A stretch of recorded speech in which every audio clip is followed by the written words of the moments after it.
दोस्तों नमस्कार, जय श्री राम। आज के लेक्चर नंबर 6 में हम बात करेंगे चॉपर्स के बारे में।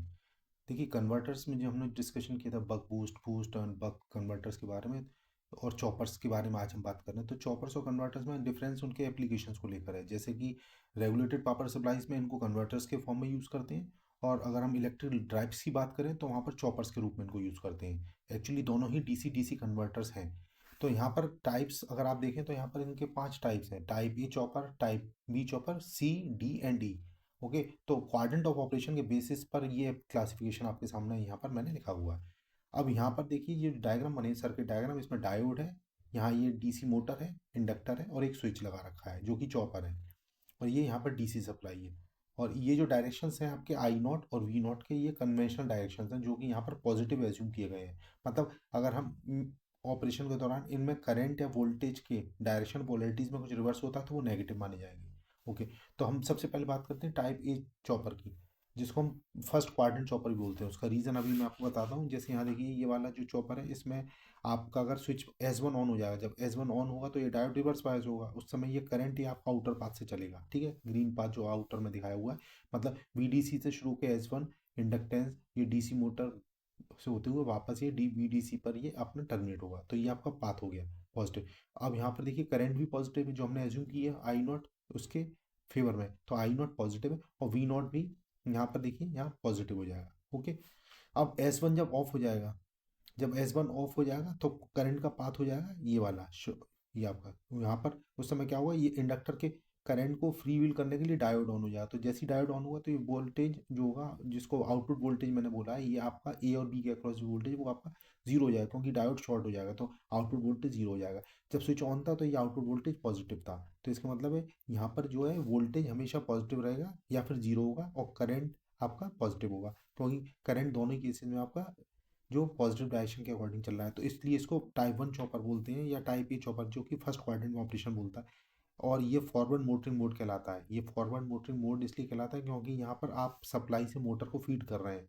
ओके, और यहाँ पर पावर, अगर आउटपुट पावर निकालेंगे तो वी नॉट इंटू आई नॉट से ये पावर पॉजिटिव आएगा। अब ये जैसे मैंने हम आपको समझाया था, ये ड्यूटी साइकिल है, तो यहाँ पर इतने टाइम के लिए स्विच ऑन हो रहा है, फिर DT से T तक ये स्विच ऑफ है। तो इस तरीके से आपका ये चॉपर का ऑन ऑफ सर्किट के हिसाब से आपका ऑन ऑफ ये डायग्राम यहाँ पर दिखाया गया है। तो यहाँ पर पी नॉट की value v naught into I naught, because v naught is positive and i naught is also positive, means power is transferred from DC source to the motor.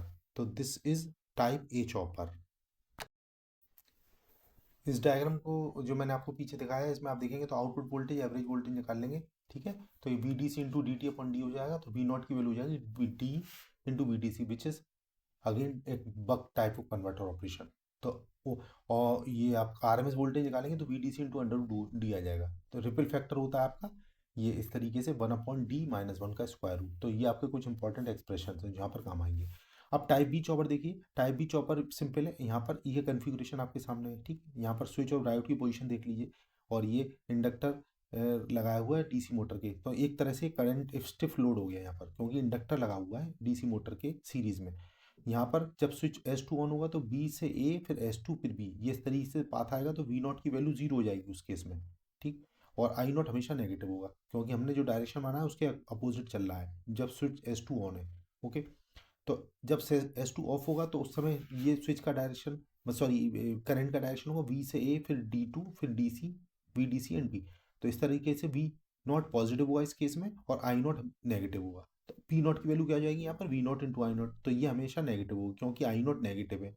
Okay, दोनों ही केस में जब S2 on था तब भी negative था, और ये S2 ऑफ है तब भी ये नेगेटिव है। तो करंट यहाँ पर नेगेटिव है, वोल्टेज या तो पॉजिटिव होगा या फिर जीरो होगा। तो इस तरह से हम आप कह सकते हैं कि यहाँ पर ये सेकंड क्वाड्रेंट ऑपरेशन कहलाता है, जिसको आप बोलते हैं forward regenerative braking. Okay, forward regenerative braking कहलाता है। तो और यहाँ पावर फ्लो क्या होगा, हमेशा मोटर से सोर्स की तरफ होगा। देखिए ये रेड एरो से दिखाया गया। तो यहाँ फॉरवर्ड रीजनरेटिंग मोड मैंने आपको समझाया, और उसके बाद इसको IV कन्वर्टर भी बोलते हैं या फिर बूस्ट कन्वर्टर बोलते हैं, क्योंकि यहाँ पर देखिए करंट का मतलब ये आपका I से B में कन्वर्जन होगा, क्योंकि ये करंट स्टेप लोड है और यहाँ से आपका ये सोर्स की तरफ जा रहा है। Means the output voltage greater than input voltage. तो यहाँ पर ये बूस्ट कन्वर्टर की तरह भी वर्क करता है। ओके, अब टाइप सी चॉपर की बात करें तो उसमें टाइप ए और टाइप बी को कंबाइन करते हैं, ठीक है। तो पिछले दो सर्किट से उनको हमने कंबाइन किया, तो जैसे कि यहाँ आप देख रहे हैं सर्किट, यहाँ पर दो स्विचेस हैं और दो डायोड्स हैं, और यह इंडक्टर लगा हुआ है डीसी मोटर के सीरीज में। तो ये टाइप ए चॉपर में जो VDC S1 D1 और लोड है। इसी तरीके से टाइप बी का कॉम्बिनेशन देख रहे हैं, तो यहाँ पर क्या है, VDC और S2 D2 और ये लोड। तो ये इस तरीके से दोनों टाइप्स के चॉपर्स को अपने कंबाइन कर दिया है। तो ऑब्वियस है कि यहाँ पर जो दो क्वाड्रेंट में ऑपरेशन होगा, जैसे कि टाइप ए में था फर्स्ट क्वाड्रेंट और टाइप बी में था सेकंड क्वाड्रेंट, दोनों का कॉम्बिनेशन हो गया। तो यहाँ पर फॉरवर्ड मोटरिंग मोड और फॉरवर्ड रीजनरेटिव ब्रेकिंग मोड होगा। तो दिस इज सिंपल। तो ये टाइप सी चॉपर कहलाता है। डी टाइप चॉपर में क्या होता है, यहाँ पर ये सर्किट आपके सामने है, ठीक। तो यहाँ पर दो स्विचेस हैं और दो डायोड है। ये सर्किट आपका जो देखिए यहाँ पर जो बना हुआ है, इसमें इन पॉइंट्स ए और बी पॉइंट्स के बीच में इंडक्टर और ये डीसी मोटर यहाँ पर लगाए गए हैं, ठीक है। यहाँ पर जो इंपॉर्टेंट चीज़ है वो ये है कि S3 और S4 हमेशा एक साथ ऑपरेट करने चाहिए। ओके, तो ये S3 और S4 हमेशा एक साथ ऑपरेट होंगे। तो यहाँ पर देखिए जब S3 और S4 ऑन होंगे तो यहाँ VDC से VDC से करंट जाएगा। देखिए इस तरीके से आएगा ये करंट, ठीक है। यहाँ VDC का मतलब प्लस से S3 A B फिर S4 फिर VDC माइनस। तो इस तरीके से पाथ इसका करंट का कंप्लीट हो जाएगा। तो आई नॉट पॉजिटिव हो गया, तो V नॉट और आई नॉट दोनों हमेशा पॉजिटिव होंगे। ओके, S3 और S4 जब ऑफ होंगे तो इसका मतलब ऑब्वियसली ये जो करंट है इंडक्टर में, जो करंट है वो अपना पाथ चेंज नहीं करेगा, मतलब उसका डायरेक्शन वही, क्योंकि इंडक्टर करंट स्टिफ एलिमेंट है तो उसमें करंट का पाथ यही रहेगा। तो उसको पाथ को बनाए रखने के लिए जैसे ही S3 S4 होगा तो ये D3 और D4 के थ्रू अपना पाथ कंप्लीट कर लेगा। तो यहाँ लिखा हुआ है A से B, फिर B से D4, फिर D4 से VDC, उसके बाद D3 और फिर फाइनली A पर। तो यहाँ पर क्या होगा, इस केस में V नॉट नेगेटिव हो जाएगा, आई नॉट लेकिन यहाँ पर पॉजिटिव रहेगा, क्योंकि करंट का पाथ तो वही रहेगा, ठीक है, जो पहले था ऑन कंडीशन में। तो इस तरीके से आप देखेंगे तो यहाँ पर इसका अगर क्वाड्रेंट देखें तो फर्स्ट और ये आपका फोर्थ क्वाड्रेंट, इन दो में आपका ये वर्क करता है, ठीक। फर्स्ट क्वाड्रेंट और फोर्थ क्वाड्रेंट, फर्स्ट क्वाड्रेंट में फॉरवर्ड मोटरिंग मोड था, फोर्थ क्वाड्रेंट में ये कहलाता है रिवर्स रीजनरेटिव ब्रेकिंग। तो ये आपके दो आपके यहाँ पर क्वाड्रेंट यहाँ पर कवर करता है। दोस्तों अब हम बात करते हैं टाइप ई चॉपर की। तो टाइप ई चॉपर में यहाँ पर दो डी टाइप चॉपर्स को आप एक साथ कंबाइन करके यूज़ करते हैं, ठीक है। जैसे यहाँ पर देख रहे हैं ये सर्किट डायग्राम आपके सामने है। यहाँ पर देखिए चार स्विचेज हैं और चार डायोड है। पिछला जो केस था टाइप डी चॉपर, उसमें दो स्विचेस और दो डायोड थे। तो यहाँ पर दो टाइप डी चॉपर्स को हम कंबाइन करते हैं, जैसे यहाँ सर्किट में दिखाया गया है। आई नॉट और वी नॉट जो रेड कलर में है, ये पोलरिटीज और ये डायरेक्शन आपके पॉजिटिव माने गए हैं ए और बी के बीच में, ठीक है। तो फर्स्ट टाइप डी चॉपर के कॉन्फ़िगरेशन में क्या है, VDC है, S1 S2 है, D3 है, T4 और लोड है। इसी तरह सेकंड टाइप डी चॉपर जो है उसमें VDC है, S3 S4 D1 और D2 और लोड। तो इस तरीके से कन्फिग्रेशन आपका बन जाता है टाइप ई चॉपर का। तो जब S1 ऑन होगा और S2 ऑन होगा, ठीक है, तो ये जब S1 S2 ऑन होंगे तो ये फर्स्ट क्वाड्रेंट ऑपरेशन हो जाएगा। जैसे मैंने आपको पिछले चार केसेस में बताया कि आपका जब S1 S2 ऑन होगा तो फर्स्ट क्वाड्रेंट ऑपरेशन हो जाएगा, मतलब फॉरवर्ड मोटरिंग मोड। इसी तरह जब S1 S2 ऑफ हो जाएंगे, जब ये दोनों स्विचेज ऑन होंगे, S1 और S2 जब ऑफ हो जाएंगे तो उस केस में ये फोर्थ क्वाड्रेंट ऑपरेशन में आ जाएगा, मींस रिवर्स रीजनरेटिव ब्रेकिंग हो जाएगी। ओके, तो पिछले वाले सर्किट को आप रेफर करेंगे तो easily you can understand these two basically modes of operation. Now जब हम S3 और S4 को ऑन करेंगे तो उस केस में क्या होगा, इसका जस्ट काउंटर होगा, इसका कॉम्प्लीमेंट्री ऑपरेशन होगा। मतलब जो फर्स्ट क्वाड्रेंट था उसके कॉम्प्लीमेंट्री में थर्ड क्वाड्रेंट आएगा, और जो फोर्थ क्वाड्रेंट था उसके कॉम्प्लीमेंट्री में ये आपका सेकंड क्वाड्रेंट आ जाएगा। तो इस तरीके से हम S3 S4 को आसानी से समझ सकते हैं। S3 S4 ऑन होने पर थर्ड क्वाड्रेंट ऑपरेशन, और S3 और S4 को ऑफ होने पर आपका सेकंड क्वाड्रेंट ऑपरेशन यहाँ पर यूज होता है। ये देखिए आपके सामने ये डायग्राम बनाया है, इसमें सारे क्वाड्रेंट्स कवर किए हैं, ठीक है। ये S1 S2 जब ऑन है तो फॉरवर्ड मोटरिंग मोड है, जब S1 S2 ऑफ है तो ये रिवर्स रीजनरेटिव ब्रेकिंग है। इसी तरह से जब S3 S4 ऑफ है तो ये फॉरवर्ड रीजनरेटिव ब्रेकिंग है, और S3 S4 ऑन होंगे तो ये रिवर्स मोटरिंग मोड कहलाएगा। तो इस तरीके से ये चॉपर्स के डिफरेंट टाइप्स थे, जिनके बेसिस पे हम तय करते हैं कि हमें चॉपर को किस क्वाड्रेंट में ऑपरेट करना है। उसके अकॉर्डिंग आप इसको बूस्ट कन्वर्टर, बक कन्वर्टर, या फिर आप इनके कॉम्बिनेशन से आप जिस तरह से वेरिएबल वोल्टेज को आप यूज़ करना चाहते हैं, तो you can easily adjust the voltage according to the choice, or means for controlling the electric drives we use generally these types of choppers. Okay, दोस्तों थोड़ी सी हम बात करते हैं नेक्स्ट लेक्चर के लिए। आज हम जो कि थायरिस्टर कम्यूटेशन टेक्निक्स जो होती हैं, जिसको थायरिस्टर कम्यूटेशन, मतलब कम्यूटेशन एक प्रोसेस है जिसमें थायरिस्टर को ऑफ करने की जो टेक्निक होती है उसको हम थायरिस्टर कम्यूटेशन बोलते हैं। तो commutation is the process of turning of the thyristor. तो यहाँ पर बेसिक्स ऑफ कम्यूटेशन आज मैं आपको शुरू कर रहा हूँ, थोड़ा सा बेसिक ऑफ कम्यूटेशन आपको बता देता हूँ, ठीक है। फिर नेक्स्ट लेक्चर से हम डिफरेंट जो टेक्निक्स हैं, जैसे कि करंट कम्यूटेशन का होता है, वोल्टेज कम्यूटेशन, और भी एक टेक्निक है जिसको हम बोलते हैं कॉम्प्लीमेंट्री कम्यूटेशन, वो एक एक करके मैं डिस्कस करूंगा। तो आज मैं इस लेक्चर में थोड़ा बेसिक ऑफ कम्यूटेशन टेक्निक्स आपको बता रहा हूँ। तो बेसिकली चॉपर सर्किट में आप एस यूज़ करते हैं, ठीक है। तो जब भी एस यूज़ करते हैं तो उसमें मेन प्रॉब्लम कम्यूटेशन का होता है, क्योंकि चॉपर्स के केस में हम डीसी सप्लाई इनपुट पर देते हैं, और कम्यूटेशन के लिए दो कंडीशंस होना बहुत जरूरी है। जैसे कि एक तो आपका जो एनोड करंट है, जो एस के थ्रू जो करंट है वो होल्डिंग करंट से कम होनी चाहिए, या फिर हम इसको कहें सरल भाषा में कि एनोड करंट बेसिकली जीरो होनी चाहिए जब एस को ऑफ करना है। साथ ही साथ anode to cathode voltage negative होना चाहिए। तो these two conditions must be satisfied for turning on the thyristor. तो कंप्यूटेशन प्रोसेस के लिए दो कंडीशंस बहुत जरूरी हैं। अब देखिए एक एक करके मैं आपको शॉर्ट में केसेस बताता हूँ। पहला केस ये हो सकता है, अगर मान लीजिए एस एक रेजिस्टिव लोड के साथ है, तो उस केस में क्या होगा, डीसी है, अगर ये स्विच ऑन होगा तो ये आपका जी क्या हो जाएगा, ये करंट जो आएगी वी अपॉन आर, तो उससे ये करंट हमेशा कांस्टेंट रहेगी। अब मैंने आपको जो कंडीशन बनाई उसके अकॉर्डिंग तो ये आपका जीरो क्रॉसिंग होनी चाहिए, जो कि इस केस में पॉसिबल नहीं है, ठीक है। तो केस नंबर 1 जो मैंने बताया, उस केस में आपका ये कम्यूटेशन नहीं हो सकता। सेकंड केस है, यहाँ पर प्योर इंडक्टेंस लगा देता हूँ। तो इस प्योर इंडक्टेंस को लगाएंगे तो क्या होगा इस केस में, जैसे हमने पहले भी डिस्कस किया हुआ कि यहाँ पर करंट की वैल्यू हो जाएगी एक लीनियर वे में बढ़ेगी, क्योंकि ये कांस्टेंट है, ठीक है। तो अगर करंट निकालेंगे तो इस एस के जो थ्रू करंट जो होगा V D C upon L into T होगा। तो ये आपका एक रैम्प है बेसिकली, ठीक है। तो ये यहाँ पर भी आप देख सकते हैं, यहाँ पर ये जीरो क्रॉसिंग नहीं है, तो इस केस में भी आपका कम्यूटेशन पॉसिबल नहीं है।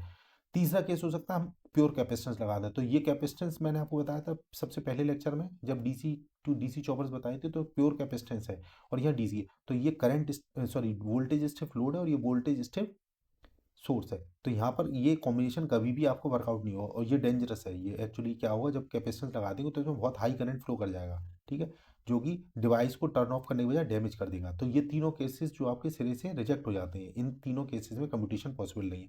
अब आती है बारी फोर्थ केस की, जिसमें एल और सी सर्किट सीरीज में आप यूज करते हैं थायरिस्टर के साथ। तो जैसा कि आप यहाँ सर्किट में देख रहे हैं, तो this is an important circuit for turning of the thyristor. तो यहाँ पर देखिए इसमें एक इक्वेशन आप लिख देंगे, जैसे आपने बताया, हमने बताया आपको वीडीसी की जो रिलेशन है इन तीनों एलिमेंट्स में करंट, मतलब KVL, basically this is a KVL. तो केवीएल आप लिखेंगे L D T T of I T plus 1/c integral I D T is equal to we D C. ये मैंने इक्वेशन लिखी।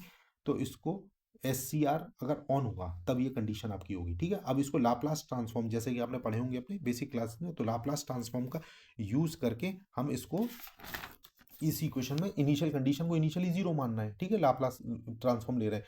तो फाइनली अब हमें जो समझने की चीज़ है वो ये है, ये दो इक्वेशन जो आपको रेड ब्लॉक में दिख रही है, मतलब i a t equal to we D C upon omega naught into l और इंटू साइन ओमेगा टी।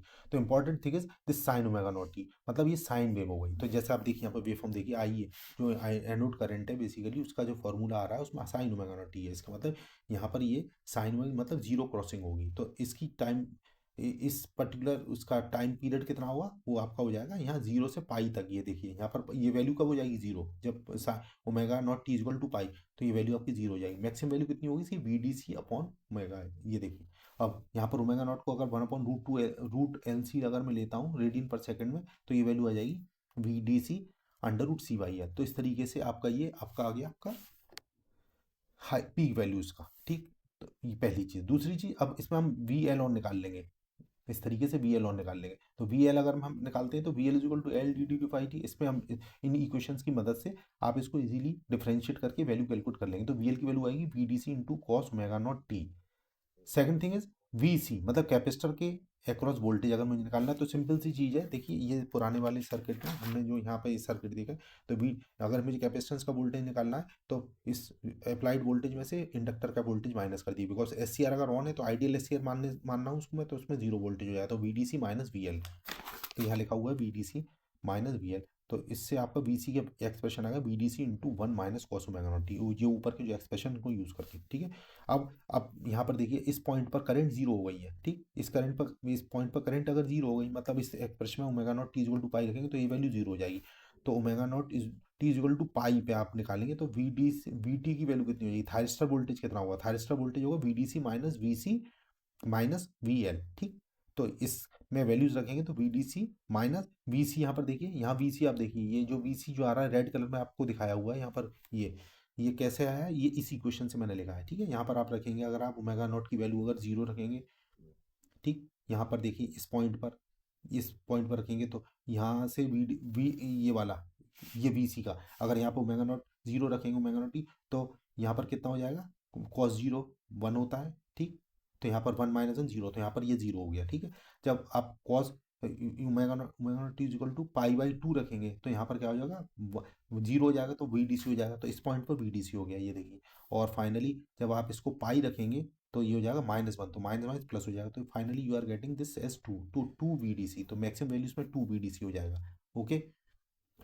और इसी तरीके से VL आप निकाल लेंगे, तो VL का फॉर्मूला ये है, तो इससे वेवफॉर्म कैसे बनेगा, ये देखिए, यहाँ पर रख दीजिए वैल्यूज, आप डिफरेंट वैल्यूज रखेंगे, तो जब यहाँ पर cos 0, यहाँ पर ओमेगा नॉट टी 0 रखेंगे तो VDC into 0, sorry VDC into 1, तो ये VDC हो जाएगा, यहाँ पर ये, यहाँ देखिए, ये VDC आ रहा है प्लस का। और अगर मैं इसको यहाँ पाई/2 कर देता हूँ तो उस केस में ये 0 हो जाएगा, और यहाँ पर अगर इसको पाई करता हूँ तो यहाँ पर -1 हो जाएगा, तो VDC से माइनस VDC तक जाएगा। अब जैसे ही यहाँ पर ऑफ हुआ तो उस केस में ये तुरंत इसका वोल्टेज 0 हो जाएगा इंडक्टर का, क्योंकि करंट 0 हो गई है, तो इंडक्टर में वोल्टेज भी इंडक्टर के अक्रॉस 0 हो जाएगा, कैपेसिटर में वोल्टेज कांस्टेंट हो जाएगा उसके बाद, ठीक। तो इस तरीके से ये 3 वेवफॉर्म्स के बेसिस पे हम कह सकते हैं, जो थायरिस्टर के जस्ट टर्न ऑफ होने के बाद जो थायरिस्टर के अक्रॉस वोल्टेज है वो नेगेटिव है, ठीक है। तो हमने जो आपको कंडीशन बताई कि एससीआर को टर्न ऑफ करने के लिए 2 मेन कंडीशन है। पहली कंडीशन ये है कि एनोड करंट 0 हो जाए, और दूसरी कंडीशन है anode to cathode voltage negative हो जाए। These 2 conditions are satisfied so that the SCR would be turned off easily. तो ये देखिए यहाँ पर लिखा हुआ है, जब पाई प्लस का मतलब है जस्ट, जब जैसी आपकी पाई प्लस का मतलब है कि जस्ट करंट 0 होने के तुरंत बाद माइनस VDC, ठीक है। तो एससीआर रिवर्स बायस हो गया।